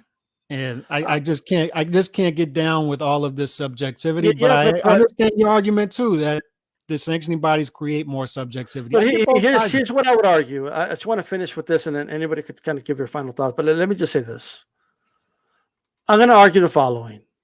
Mm-hmm. When there is no lineal, then I agree. The only way to become undisputed is by someone getting all the 4 belts, because that establishes a new lineal champion, right? That establishes it starts a new line, right? But once that person wins all the 4 belts and proves he's that dude, right? Just because someone wins some vacant, if he vacates the belt and Joe Schmo or Rolly Romero, somebody picks up one of those belts, does that really put his claim to being the man in the division into question because he stopped paying some sanctioning fee? Mm-hmm. And I think it's fair to say that person still embodies what the undisputed champion is until somebody actually beats him in a fight or he retires from the sport. If you beat the last undisputed champion, then you should take his status from him. I'm gonna be honest with you, man. I consider Teofimo Lopez a 2-time undisputed. I don't dispute his claim. Now, if you want to, you can. I don't. He beat the man in the division, and the other guys picked up his vacant belts. I have no problem. Max Kellerman doesn't, and many others have no problem calling Teo undisputed. Now, people want to dispute it, they can, but just keep in mind there are a lot of Joe Habibs out there that don't dispute his claim. I don't dispute his lineage. One of the issues with that would be 16-month layoff in a fight where he was likely handed a gift decision. So I would argue that the sanctioning bodies used that to strip Josh Taylor or force him to vacate. So there could be a break in there. Lineage, not so much, because he still beat the guy who beat the guy who beat the guy. I don't know. Same thing with Spence and Crawford, though. They're coming off huge layoffs, both of them. Like if Katie Taylor vacated all her belts at lightweight, right? But she keeps fighting at lightweight. Is anybody really going to question that she's the undisputed champion? Not me. Now, if you want, again, I'm not saying if you want to hold that rule, but you have to understand there's a lot of other people that don't hold that rule. The ring doesn't hold that rule. The ring had Michael Spinks as the #1 heavyweight in the world over Mike Tyson. Mm-hmm. They had him. I think, and that's and I don't always agree with the ring, but back then they were pretty good. I mean, they were a lot. They were known by. Golden Yeah, they were more in line with the popular opinion. I think we're arguing. I think we're arguing many different things here, and semantics get involved. But I mean, what I would say is, I don't need Teofimo to, like, him not being undisputed in 2 weight classes, which he's not, but him not being undisputed in 2 weight classes does not devalue him, in my opinion. He still did what he did, right? He's still a 2-time lineal champion within 20 fights at 25 years old. What I have trouble with is when you start to argue a guy with one belt, one of the 4 major belts. They've deemed them the 4 major belts, the real belts. He has one of them because of sanctioning body stuff. Yes. He has one of them, and now he's retired with 0 of them, and he's undisputed champion. That's where it starts to get really subjective. Now here's where I defend you. When Fury walked away, when you relinquish your status, you don't hold your place in line. You got to start over again. So when Fury, I don't call Fury the lineal champ because he broke the lineage. He broke the lineage. He retired. So you don't get your place back in line. Now Ali was forced out. Right. He was stripped. When you relinquish, like when you retire from a job, when you go back there next week, someone's going to be sitting at your desk, brother. That's the way it is. When you relinquish your title, then you break the lineage. So yes, I agree with that. So I think my argument is there's no hardline rule here. I do think there are times when I can cite many times when people had all 3 and people still disputed the claim. Yeah.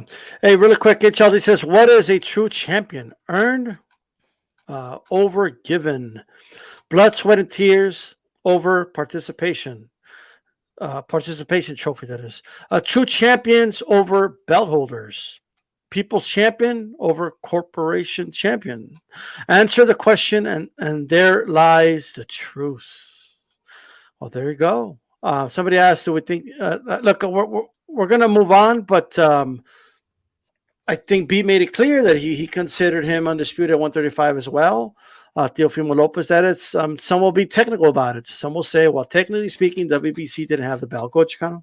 I just wanted to answer your question, D-Style, as to whether Katie Taylor would still be considered the champ, even though she didn't have the belts. I think it depends on perception and what boxing wants. I went back and I looked at George Foreman's kind of like later half of the career, and he was going as lineal for a little while. And the commentators, HBO was saying, well, he's the real champ, unlike these alphabet soup champions, right? But then George Foreman he started not taking on all the real challenges. He was kind of cherry picking, still technically lineal, right? And then towards the end, when he fought Shannon Briggs, but there were guys like Lennox Lewis out there, they were kind of demeaning the lineal, like, oh, he somehow thinks he's the champion by some kind of weird math, right? So I think perceptions do change. And on top of that, too, Foreman got robbed against Briggs, but that's a whole nother story, all right? I just wanted to say that. Absolutely. HLD, once again, thanks for the super chat, but thank you for the support. Also, thank you for being a member. Can you imagine Devin Haney being given all 4 sanctioning bodies belts on a podium with 3 folks clapping? Would you consider him undisputed champion? So like if all the 4 sanctioning bodies gave someone the belt, right? Would that be undisputed? That's what I was asking. Not in my book, no. And if you're fighting for undisputed and 2 of the titles are vacant, I'm gonna question it. I'm gonna wonder, did you really fight the best person for that fight? Like I love Regis Prograis. I actually think he beat Josh Taylor in a close fight. Fight could have gone either way, but on the record books he lost. That's fine. Yeah. I love Regis Prograis, but again, the guy that he lost to, Teofimo Lopez beat him. And that guy had all 4 of the belts, and he was considered he was the ring. He was like the ring champ. He was the guy. He was the guy. And we could talk about the layout. We could talk about all those things, but I still bet a couple hundred on him. What I mean? A lot of people bet a lot of money on him. He was down to a -1. He was up. I got a -160 on him. By the night of the fight, he was up to almost a -250. So a lot of people weren't concerned about that layoff, And just to defend B with this comment, look, B wasn't Teofimo Lopez's biggest fan, so like, well, why would he be on here? Like, I bet against Teofimo Lopez, and I actually said I didn't want to. I actually said it would be a good thing if he lost because it would take him back down to earth and bring him back to reality. Right? And I'm more of a fan of Teofimo than Beeb, and I'm on the side of against Teofimo right now. But yeah, my point, just real quick, D-Style. Every other sport has trophies, and it has concrete meanings to what the guy is, what the champion is. And it seems to me like we've deemed these 4 belts the meaningful ones. And that's why we have to have a concrete definition as to what undisputed is. But at the same time, Teofimo being or not being undisputed in 2 weight classes doesn't change my opinion of him at all. I think he's a great fighter either way. Absolutely. My only counter to that would be, in other sports, you have to beat the teams to win those trophies. True. You don't play for a vacant Super Bowl championship. Yeah, and you don't wake up one day and get stripped of your. No one comes knocking on your door and says, "Hey, can I get that ring back?" Yeah, no, for sure. But let's go ahead and proceed here. Rumor mill. I'm hearing. I have no idea how so many fights should be at the brink of being signed. I have no idea how this happens. But Canelo he's 90% done with the Bado deal. The Jamal fight is all but done and looks like imminent. That one's imminent. So one's 90%, one's imminent, right? Supposedly Bibble's team is out, right? Like supposedly they're going to move on, even though there's no better be fight for them at the moment. And then the Samson hasn't really been clear, but it looks like they may be going to morale fight. That's how the scenery is looking according to the rumor mill, but nothing's official yet, right? Calix, I'm going to start with you. Do you think there's any legitimacy to this Jamal fight, Bado fight? Is that where we're going here? Go to Chicano real quick. I'm taking a look at some possible breaking news. Go ahead, Chicano. Well, to me, I do think that there's certainly validity in the fact that Canelo's talking to multiple promoters and will make the best decision for himself. Will he go and fight Bado Jack? I feel like there's been some pushback, and I also think he might be slowing down that conversation. This idea that he's trying to negotiate a catch weight, and that's where there's the hang-up. Well, I think that's possibly Canelo trying to slow things down. I do think that he's aware that he wouldn't get full credit. Historically, he's shown that he's changed his tune on catch weights. I think if he fights Bado Jack, I think he's going to do it at the full weight. But I mean, a lot of people aren't very high on that fight. I think it would be an achievement. And I do see Canelo already getting some heat for a potential Jamal Charlo fight. Now, that one kind of surprised me, but the more I think about that fight, just as a fan, okay, and I'm just talking as a fan, and I want to give a shout out to the European fans. I want to give a shout out, and this is not a call out, but a shout out to the LDBC, because you know what they can do? They're like one of the only American fan groups that can openly root for people. Like there's like this stigma against rooting for Canelo. Like, there's these labels that people have to worry about, right? And I think there's nothing wrong with just sitting back and enjoying a Canelo fight. If he fights Jamal, man, I could already feel the blowback. But you know what? There's some old unfinished business here. Apparently, Canelo's been ducking this guy since 54. Apparently, Canelo has been avoiding black fighters like Jamal Charlo, right? So to me, I think it would be pretty sweet to see Canelo go in there and handle some business. It's unfinished business, and I do think that's one of the highest grossing fights that can be made. Canelo versus one of the Charlo names will generate over 1 million, in my opinion, and I think it would perform better than Canelo versus Benavidez, although I do think Canelo should fight Benavidez, and that would be the better fight, but there's money to be made. And is it a cherry pick if he fights Jamal? Yes, but it's always been a cherry pick. That's my opinion. So let me add this. So apparently, I think someone in the chat posted, I think it was Remy, or no, Puerto Rican boxing rum that supposedly now the Berlanga fight's imminent. No, now that one's almost signed, right? In the middle of the show, you know what I mean? So 3 fights almost imminent, like done. Like, you know what I mean? Maybe they can do a fatal 4-way or something. Who's going to decide? Like, this is the decision 2023, like LeBron when he was talking about taking his talents to Miami, right? Where is Canelo? Who is he going to fight? And where is he going to take his talents in September, Chicano?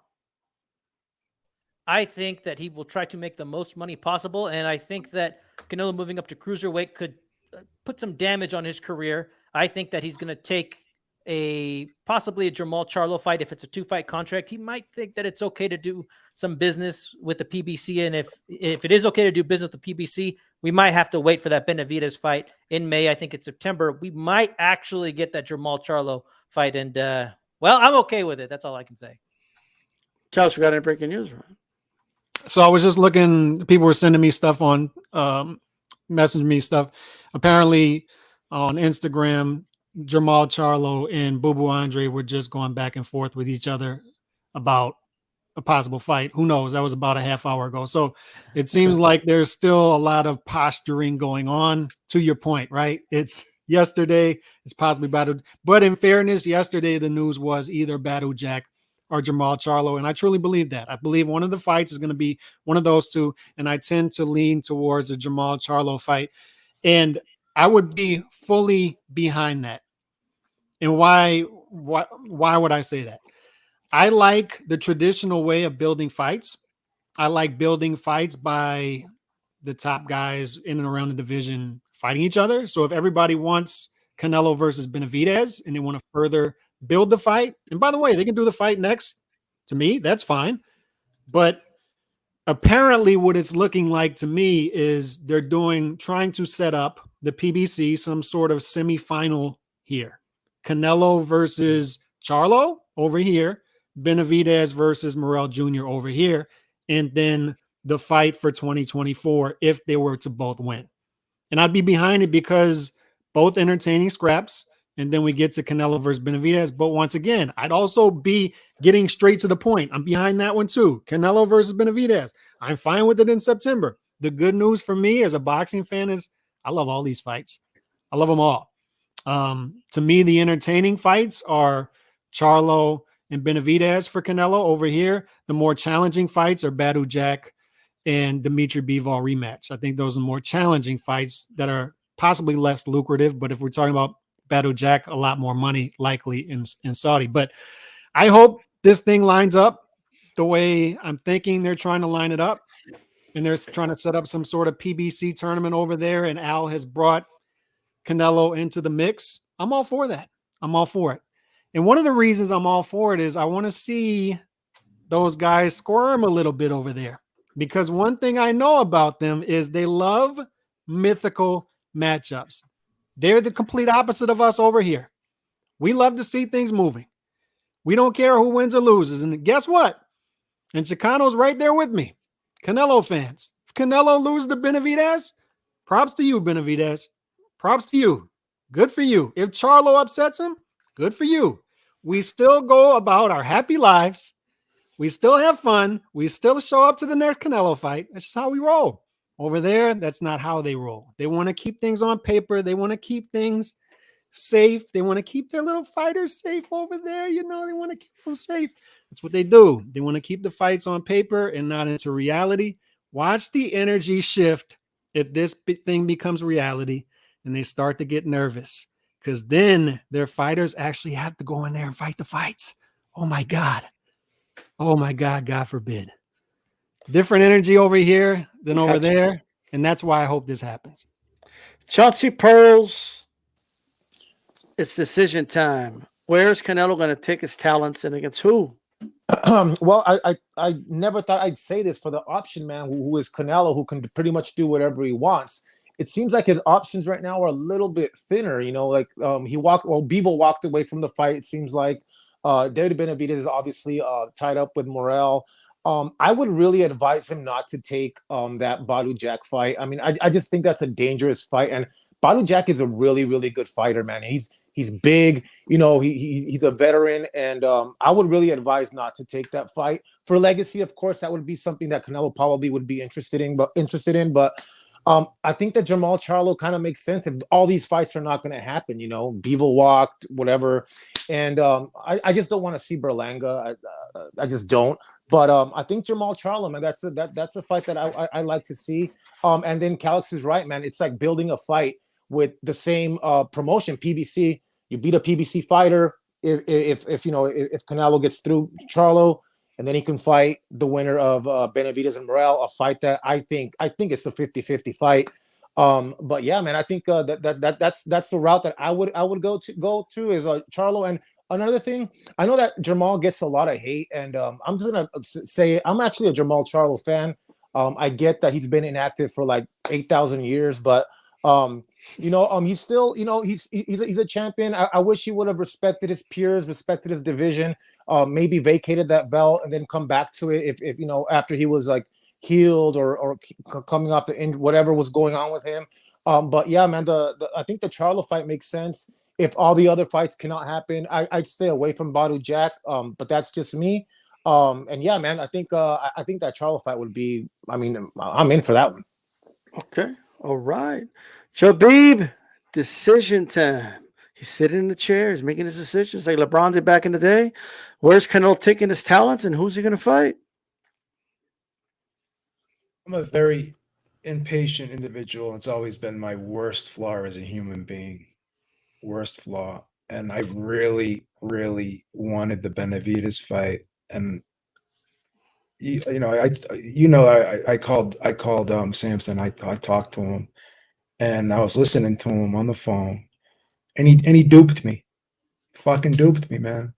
No harm, no foul. I mean, I don't dislike the guy. I mean, but he hurt my heart, man. He hurt my rough, actually, for some reason. He hurt my heart, man, because I was talking to him, and he had conviction in his voice. And I asked him, I said, are you going to do everything you can possible to make this fight with Canelo? And he goes, yes. And what does he do? Like straight out of a movie, bro. Like, and what does he do? He calls, he sends out some type of email. I don't know what it was or whatever it is, right? And he screenshots the subject. Yeah, and then after a week, all of a sudden the negotiations are over. I mean, this is a massive fight. Takes time to put together, and you're going to call off the negotiations in 1 week? Jesus Christ. Imagine going to buy a house from you. We'd have to close in 3 hours and shit before the bank even approved the loan. But imagine him in the jury. Like, Jesus Christ. He went out but yeah, he broke my heart, man, because he had me duped. Te quebró el corazón. Yeah, he had me duped. I was believing him.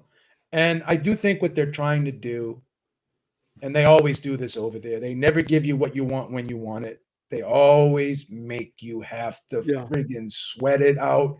And they always try to build that anticipation. And everyone says, oh, if you keep doing this, you're going to kill the fight. But they're all liars, because we're all suckers. We all still buy it. Like the Mayweather-Pacquiao fight, delaying it made it better for them because they got them more buys.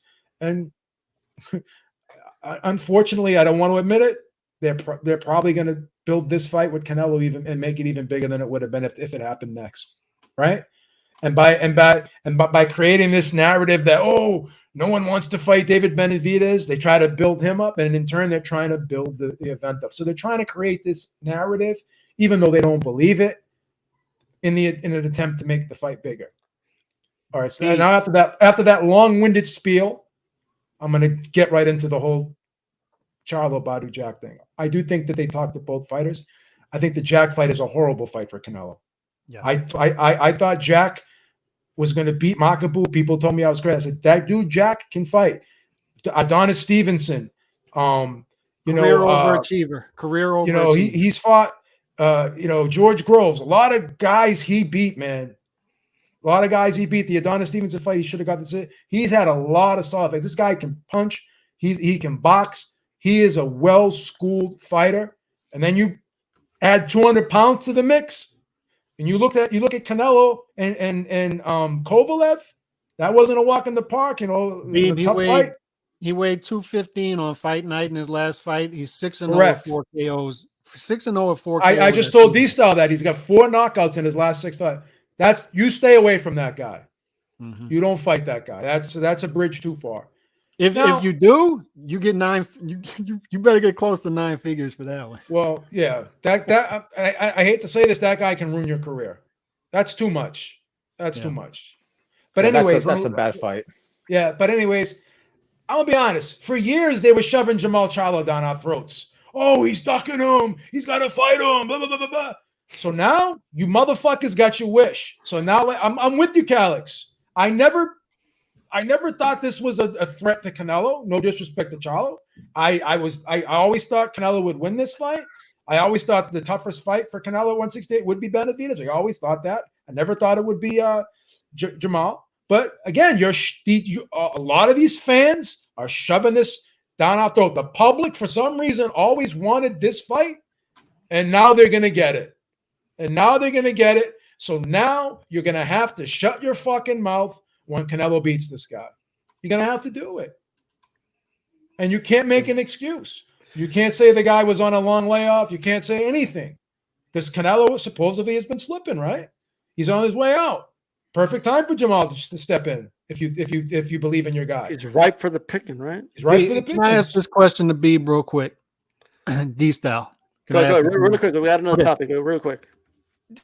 Do you think we have a much bigger Juan Ma versus Gamboa situation coming here to where Morrell Jr. can upset this apple cart if this semifinal situation plays out? Because, and I asked this question last month on a roundtable about Benavidez, like, why take that fight? Because Morrell Jr. is a huge wild card. That guy, yes, he's only 9 fights, but he looks super talented. He's a wild card. Why fight that fight right now? Base the kid argued that you get to him early before he gets further along in his career. And then you wait Canelo out a little longer to where you can age Canelo a little further. That would be the Benavidez strategy here. But could that backfire here? Because I really see Benavidez Morrell Jr. as a 50-50 fight. Go ahead, Beeb, and I'm going to get my ticket and we got to move on. Go ahead. Maestro called me today. He thinks that Morrell Jr. is gonna beat David decisively, and Drew said the same thing. A lot of people are telling me they think a lot of people are picking Morrell over David Benavidez. A lot of people. I think I will too. A lot of people that came on this show have done the same thing. So I think it's a horrible move. I think Benavidez should have pressed hard for this fight with Canelo next because he could lose it. Here's the thing. How is the dude going around? He's doing the rounds, right? Doing interviews and bragging. He bragged in front of everybody. Laid out the blueprint for everybody. You don't know what we did with Plant and Benavidez? We marinated that fight. For 5 years, that was the plan. The plan was for 5 years to marinate it. We marinated the shit out of it. And then we sold it to you. And look, now we have a new sheriff in town. He took over Vegas. That's why Canelo's fighting in Mexico. Because the new sheriff in town is Benavidez. He's the sheriff in town. Canelo was embarrassed that he had to give away tickets to the Golovkin fight. That nobody wants to see him anymore. Everybody wants to see David. Look, bro. And that same guy is saying after a week, that's it. We did the offer. Doesn't want to do the fights. We move on. Like what? After a week? You give Canelo a week after you made his way by your own admission 5 years for that damn fight that did 100,000 buys? Are you shitting me right now? You want to talk about a fight that did 18 million at the gate, giving tickets away when your fight did 3 million at the gate? Go sit down, all right? I'm done hearing this dude. He says one thing in Spanish interviews, says another thing in English interviews. He's contradicting himself in interviews, and you got interviewers just and everything. That's a great point. Yeah, they were giving away tickets. Yeah, like you're just gonna agree with everything this dude says? Like Jesus freaking Christ, this dude ain't even that dude. Al Haymon's doing all the moves over there anyway. Don't forget he lied to the Beeb too, man. That's another negative on him. He don't call the shots, bro. That's where we draw the line. He tried to insinuate that he's the one out of his bank account doing the $50 million offer to Canelo, and when pressed on the questions, they say, so you're paying or PBC? Well, I mean, it's complicated. The money comes, the money goes, how money is, money make the world go round, but it doesn't really matter. Canelo no get payday, he get payday. We give him the money, right? So he don't have to say payday. Like, dude, you didn't answer the question, bro. This shit is crazy, and I'm listening to this shit. Like, go sit down, okay? We know you run the show anyway. You are a shadow promoter. You're a puppet over there, okay? Spare me. Everyone knows the real promoter over there is, even if it's not by name, the one that runs the fucking show is Al Heyman. Everybody knows this. If Al Heyman wants to marinate the fucking fight, he's going to marinate it. If he wants to feed Charlo to Canelo to help make that Benavidez fight bigger, he's going to do it. And why wouldn't he? Why wouldn't he get to a 2-fight deal with Canelo? You might argue he's stupid if he doesn't do that. But here's the thing. One thing I would disagree with respectfully. While I get the point, yes, Jamal Charlo fans have been talking up this whole thing that Canelo's been running. He's running for the hills. Like Canelo doesn't want any part of Jamal. Jamal has the genetics that Canelo fears, and all that dumb shit they've been saying. Okay, all right. Well, here's the thing. All right. That's what they said. That's literally a Dante Boxing Nation quote. Right of his genetics. Jesus Christ. But here's the thing. What is this, RoboCop? Like, that's what it is. But here's the thing. Like, we can't reward a dude that's been off for 2 years with a Canelo fight. It sets a bad precedent. It sends the wrong message to all fighters out there. We can, though. You're damn right we can. Well, I mean, of course you can, because that may happen, but you shouldn't. Okay, you shouldn't reward a dude like that, bro. You shouldn't reward a fighter that's been that inactive. That's my opinion. Like, I could see a Ryder earned his fight. Ryder won the fights that got him the mandatory. What has this dude done? D-Style, he's had mental health issues for 2 years up until now. Did he win? Oh, that's what they say. He won his fight with mental health, right? Listen, if you could beat the evil mental health ghost, you can fight Canelo, man. Hey, he beat the very He's got a belt. When we celebrated the 700 days of inactivity, and by the way, shout out my guy Drew, who is calculating the hours. We're close to 20,000 hours of inactivity. Look, what was the pushback? There's still, he's a top middleweight still. He's still got the belt, and we should. Is he still champion, Calix? He's built up so much equity. So if he's built up so much equity, man, look. You still consider him champion? I'm just following the rules. Do you still consider him champion after being off for almost 2 years? Do I? Yeah. It's not what I do. It's he has the belt. I'm just following the rules here. He's got the belt. No. I don't even think he's. So if the WBC tells you to jump off a bridge, that's the rule. Are you gonna do it? I don't know these now. I'm just telling you what they're telling me, so I'm following the rules. They actually have a rule that says you could fight 10 eliminators in a row before we make you mandatory. God, that's crazy. I mean, bro. If you read their rules, it's the most 10. And you know what's sad, Beeb? It's like the most. I've read them.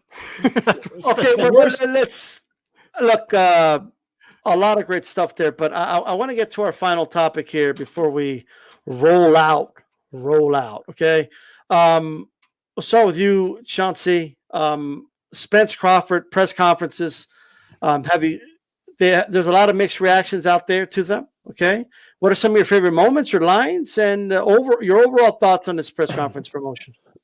Well, I actually enjoyed the press conference, and the reason why is because, both kind of showed like their character and like personality. Finally, usually they're pretty like reserved, and they cracked a few jokes. Spence I thought that Spence had the line of the whole press conference saying that he's gonna smoke on that bud. But you know what? They kept it boxing, man. They weren't there throwing like these personal jabs or like getting real disrespectful. They kept it they kept it sport. They kept it professional. We didn't have to wait like an hour for some like how we were waiting for the Tank Ryan fight, Tank Ryan conference to start. They were pulling that A side goofy whatever. They were professional. The conference started like on time. They both showed their personality, and I mean it was cool, man. It got me excited.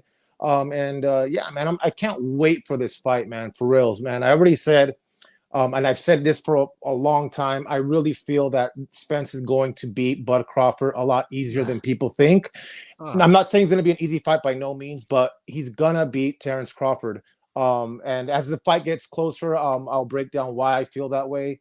And yeah, man, I can't wait. So I don't need this, Callis. You got to wear that T-shirt on the live. And you know what? And I want to make this clear.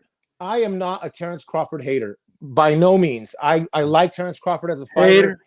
I'm not a Terrence Crawford hater at all. And you know what? And if he beats Errol Spence, and he beats him, man, and it's all good, and I'll pay up whatever my that whatever is owed, and I'll take the L like we all should if we lose, and that's fine, man. Like you can't win them all. There's only one person that does not lose, and that's DJ Khaled, because he always wins. The guy doesn't even lose weight. He doesn't even lose weight because he's always winning. So That was yeah. awesome. All I do is win, no matter what. There you go. Joe Beeb, favorite lines, etc. And what are your overall thoughts on this press conference? I loved the press conference. And I think I told you this after the first one. These guys were so happy, the way they were smiling. You could tell that they wanted this so bad. And during interviews in the past, when they were asked, "Oh, well, do you think that you need this fight for your legacy?" And they'd always try to play it down like, "Oh, no, I don't need that fight." But you could tell that deep down inside, they knew they needed each other. And when they were on that stage, they just felt it. Like they were like saying to themselves, "Pinch me. This is really going to happen now." Right. And they were giving like each other a little back and forth, but it was respectful. It was playful banter. And I just love the honesty in both men. Yeah, Spence can fight. Spence would say Crawford could fight. Like they were giving each other credit. They weren't downplaying each other at all. They were jabbing at each other in terms of resumes and stuff like that. But they know deep down inside that this is going to be the toughest test for both of them, right? So I think they did a great job. They're already making the rounds. I saw Terrence Crawford on the Breakfast Club today doing an interview, and that's already that was like came out this morning. It's already at like 80,000, 100,000. So I think that they're doing a good job promoting this fight, and I love what Spence said, and he said something similar to what I said a couple roundtables ago. He goes, you fans always want the best to fight the best, so you need to go out there and support this fight. Support us. Make us and other fighters want to go out there and incentivize us to fight the best. Similar to what I said on a couple roundtables ago, almost identical to what I said. And I'm glad that he said that. I'm glad that he mentioned about the sanctioning bodies and then 3% and all that, right? What am I paying for these belts for? Right? So don't be surprised if after the fight, whoever wins, they just take all the belts and chuck them in the trash. Who knows? Right? So yeah, I think both press conferences were very good. I like what both men said, and I'm just getting more and more pumped for this fight. I wish it was tomorrow. Okay, all right. Chicano, what are your thoughts on these press conferences? I also liked both press conferences. Some of my takeaways is I did think it was interesting, and I could be wrong, and I might have missed it in the second one, but I don't think I heard Al Heyman mentioned once, which I thought was weird. And Spence was also talking about the suits, trying to make this fight not happen. So I thought that was kind of interesting, right? So I'm keeping an eye on that one. But outside of like my conspiracy side, I really liked this press conference. I liked how there's a lot of mutual respect between the two. Also, a lot of confidence. They both have a lot of confidence. They both think they're going to win. You could see it, and they're both proven in their own way. And one of the things that I really liked about it is that Spence is reiterating that when he gets in that ring, he's stepping to Crawford, right? I love that. I'm there to see engagement. And Crawford's also saying, hey, well, you all know that I like to get my get back when I get hit. So it's going to be on, right? We're going to see combat at the highest level. We're going to see sweet science, but we're going to see two guys really going at it. So, I mean, not only is this a great fight because we've always wanted it, but I think stylistically, this is going to be such an awesome fight to watch. I am pumped for this fight. There we go. There we go. Hey, Chelsea Pro, before your phone dies, anything you want to say to Calix really quick? Before he goes. Before I go, Calix, yeah, I don't care for the money, man, but I would really like that t-shirt bed. That'd be kind of cool. Wear that I don't know, I haven't even seen the t-shirt, to be honest. Whatever, $65 t-shirt. Let's bet that. Or whatever. If you want money, whatever, man, it's all good. Good with me. I'm good for it. I'm for the glory, but I'll take your money again. Oh, and we'll DM, we'll text each other. We'll text each Okay. other. I'll take your. You'll be 0-2 against me again. You'll be 0-2. Man, I only took that that I knew that AJ was gonna lose, but I was like, man, I'll play it, you know, but whatever, it's all good. I'll give that That's to you. hilarious. Oh, It's you're all gonna lose good. again. But You're guys, gonna lose I again. gotta go. I got a client coming in about 15 minutes, man, and my No phone's problem, about to brother. die. So How's it thank you going? guys for having me. And thanks a lot, man. Have a good night, everybody. And yeah, man, hopefully we'll talk soon. Have a Peace. good one, brother. Thanks for coming on. Hey, Calix, your takeaway of the press conference, brother. I don't have any because I'm not a press conference guy. I just don't like them. Fights sell for me, not quotes. So had a press conference 45 minutes from me today that I had to end for and didn't go. It's not for me. But one thing I will say, give pushback on though, is from the quotes I'm hearing is I don't like when I hear Steven Espinoza say it and Errol Spence say it and put it on the fans when they should have delivered this fight to us 4-5 years ago, and then put the onus on the fans to come out and support because it's on you. If you want to see the fight, best fight the best, then you got to watch. No, it's the opposite. You deliver us the fights and we decide, we provide the demand, you supply it. That's how it works. The reason there's this distrust and disconnect is for so long, especially that particular outfit, you haven't been providing us fights that we've been demanding. So I don't want to hear this. The fans need to come out and support. No, sorry. You're just going to have to trust us. You're going to have to trust us. And I would also push back on the 3% charade that Errol Spence was doing today. He should have been asking that for a while. And if he's got that much of a problem with it, give up the belts. And don't for 5 years say, I'm going to work on my side of the street and then you work on your side of the street and then we'll get together. Don't tell me when Bud Crawford becomes a free agent that we got to fight this Ugas fight to get this last strap and then we'll fight each other for Undisputed. Once again, does Undisputed matter or not? I was told that we had to have this fight for Undisputed before we had it for so many years. So does it matter? Does it not matter? Are we going to solidify these belts? We're not going to solidify them. People need to decide, make up your minds. But I don't like some of the quotes I'm hearing, once again, from that side, PBC. But it is what it is at the end of the day. I'm excited for the fight. I don't need any of the other stuff. I'm excited. Shout out to Nando Yama. Speak it, believe it, receive it. Jermel, Spence. Oh, there you go. I appreciate the support, brother. I almost forgot about that super chat. Look, all I'll say is this, and I'll close it out. First of all, thanks to everybody tuning in. Hit the like button, by the way, right now before you go. Next week, Ringside Reporter. That's where the roundtable will be. Tim Tszyu will be fighting on Showtime. Prograis will be fighting on the Zone. Prograis did win the poll. Most people feel he'll end it early. Look, check it out. I like the fact that they're both being themselves and not doing this crazy Mayweather gaudy type shit. You know what I mean? Like, just be yourselves. Go out there. Tell us what you think. The only one criticism I'll have is with Errol. When Errol says things like, "Man, this guy, he's a product of matchmaking. He's never beat anybody. He ain't all that." I mean, you're kind of like, if you happen to beat Bud, you're kind of diminishing your own win. Like, you know what I mean? And then if he beats you, people are going to turn around and say, well, you said he was a nobody. They didn't ever find nobody who wasn't that good and he was overrated, but he just beat you, right?